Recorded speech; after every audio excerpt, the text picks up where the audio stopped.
ናሆምና ምሩ ቶሎ መጋባት አለባቸው። ትንሿ የት አለች? ትንሿ እንድትመጣ እንፈልጋለን የሚል ብዙ ሰው እያየው ነው። በተለይ በትንሿ ጉዳይ ብዙዎቻችሁ ተጨንቃችኋል። ናሆምና ምሩ በናሆም በበፊት ፍቅረኛ ምክንያት መለያየት የለባቸውም፣ በጣም ብዙ መስዋዕት ተከፋፍለዋል እያላችሁ ነው።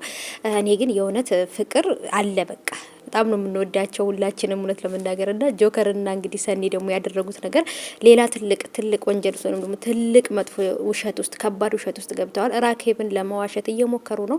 ሌላ የውሸት እናት አባት አምጥቷል ማለት ነው። ሰላም ውድ የተከበራችሁ የቻናል ተከታታዮች እንዴት ናችሁልኝ? ከኔ ጋር ሁሉ ሰላም ነው።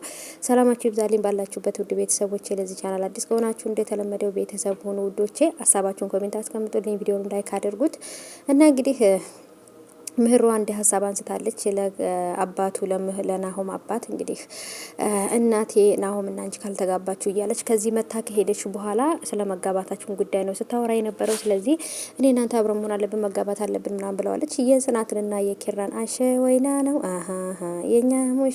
የኛ ሙሽራ እየተብለን እናንተ እንዲሁ ምን አለበት ከምዘፍን ባወራ ዝም ብዬ ወሬ ብቻ እኮ ነው የሚያምርብኝ እና እንግዲህ ማለት ነው ጽናትና በኪራ ላይ ያየነውን የሰርግ ሁኔታ እንግዲህ በምህሩና በናሆማ ላይ እናየዋለን ብዬ አስባለሁ።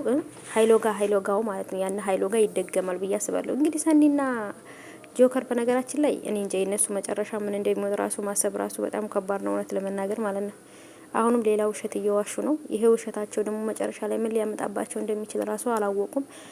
ራኬብ ይህን ውሸት እየዋሻት እንደሆነ ብታቅ ሙሉ ለሙሉ ነው የምጠላው ብዬ አስባለሁ እውነት ለመናገር ማለት ነው። ምክንያቱም እንዴት ሌላ ውሸት ቤተሰቦችን አስተዋውቀኝ ስትለው ትክክለኛ ቤተሰቦችን ማምጣት ያልፈልገው ለምንድን ነው? ከሰኒ ጋር መሆን አይፈልግም ወይንስ ደግሞ በድንገት ስለተጠየቀ መልስ አጥቶ ነው? አላቅም።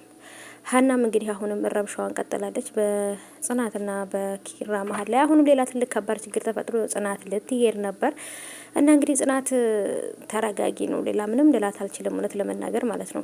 እየተፈጠረ ያለው ነገር አዎ ከባድ ነው።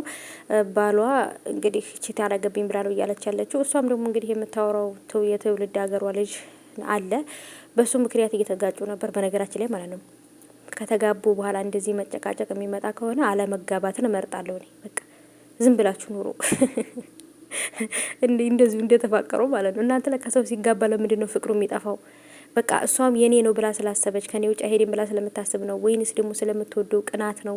እኔ እኮ ቅናት ይሁን ምን ይሁን እኮ ግራ ገባኝ እኮ አሁን የማናት ስሟ ማለት ነው የአልቃሻ የኔ ነጭናጫ ጽናትዬ ማለት ነው እና ትነጫነጫለች አይገልጸውም ማለት ነው። እኔ ግን ሳስበው እርጉዝ ናት። ቤተሰቦች በቃ እርጉዝ ናት ብለን ደመደምን፣ በቃ ደምድመናል። ለምን እንዴ ይቺ ልጅ እኮ በፊት እኮ በጣም በቃ ለሱ ያላት ፍቅር ለሱ ያላት ክብር ታምነዋለች። ማንም ሴት ጋር ብታየው ራሱ እኮ ታምነው ነበር በፊት ሳታገባው በፊት ማለት ነው። አሁን ካገባችሁ በኋላ ደግሞ ብሶባት አረፈች ጽናት ማለት ነው።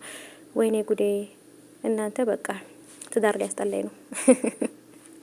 እና እንግዲህ ናሆማና ምህሩም ይጋባሉ። የናሆም ደግሞ የልጁ እናት እንግዲህ ልጁ የሱ እንዳልሆነና ከሌላ ሰው እንደወለደችው ነው ለአባቱ የነገረው። እውነት በሆነ ብዬ ተመኘው። ከሌላ ወንድ ከሆነ የወለደችው በጭራሽ ናሆማን ከትዳሩ ልታፋተው አትችልም። በእርግጥ ልጁ የራሱ ቢሆንም እስከ ደበቀችው ድረስ ምንም ስህተት አለበት ብዬ አላስብም። ስለዚህ ልጅ አይደለም ብሎ ማለት ይቻላል። ምክንያቱም ራሷን አስደብቃ ይሄ ነገር እንትን ያለችውና እስቲ አላቅም ዛሬ የሚለቀቅ ይመስለኛል። ዛሬ ከተለቀቀ ምን አዲስ ነገር አለ የሚለውን አብረን የምናይ ይሆናል። ጽናትና ኪራስ ታረቁ ወይንስ ምን ተፈጠረ የሚለውን እናያለን።